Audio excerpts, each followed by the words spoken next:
টি-20 বিশ্বকাপ অধ্যায় শেষ বাংলাদেশের। এবার বিশ্বকাপ খেলা ক্রিকেটারদের পারফরমেন্স কাটাছেঁড়া করার পালা। স্বাভাবিকভাবে যাদের ওপর প্রত্যাশার পারদ বেশি ছিল তাদের নিয়ে সমালোচনার মাত্রাও বেশি হবে। যে তোপে পড়তে পারেন সাকিব আল হাসানও। প্রত্যাশার সিকিভাগও পূরণ করতে না পারা সাবেক এই অধিনায়ক অবশ্য আগে থেকেই সমালোচনার আগুনে পুড়ছেন। তাকে নিয়ে এবার বিস্ফোরক মন্তব্য করেছে সাবেক ভারতীয় ক্রিকেটার পার্থিব প্যাটেল।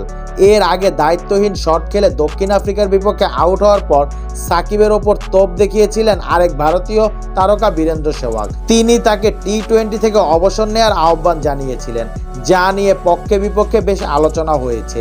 এবার আরেক আলোচনায় প্যাটেল জানালেন, সব সময় ম্যাচ হারের দায় অন্য সতীর্থদের ওপর দেন সাকিব। ক্রিকবাজের আলোচনা অনুষ্ঠানে পার্থিব প্যাটেল বলেন, ম্যাচ হারের দায় আপনি কার ওপর দেবেন?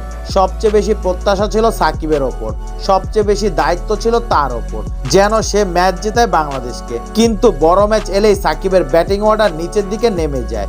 বোলিং তো করেই না, ব্যাটিংয়ে এলেও দুই একটা ছক্কা মেরে আউট হয়ে যায়। কেবল এখানেই নয়, সাকিব আগে থেকে ম্যাচ হারের দায় সতীর্থদের ওপর চাপিয়ে দিয়ে আসছেন বলে মন্তব্য করেন প্যাটেল। এরপর কোথাও না কোথাও কারো না কারো ওপর দোষ চাপাতে হবে। সাকিবের এই অভ্যাস আগে থেকেই আছে, তাই সাকিব যে এমনটা বলেছে তাতে আমি মোটেও অবাক হইনি। মূলত ভারতের বিপক্ষে হারের ম্যাচে অধিনায়ক কোচের কিছু সিদ্ধান্ত নিয়ে প্রশ্ন তুলেছে সাকিব। সেটি নিয়েই তিনি নিশান হলেন প্যাটেলের।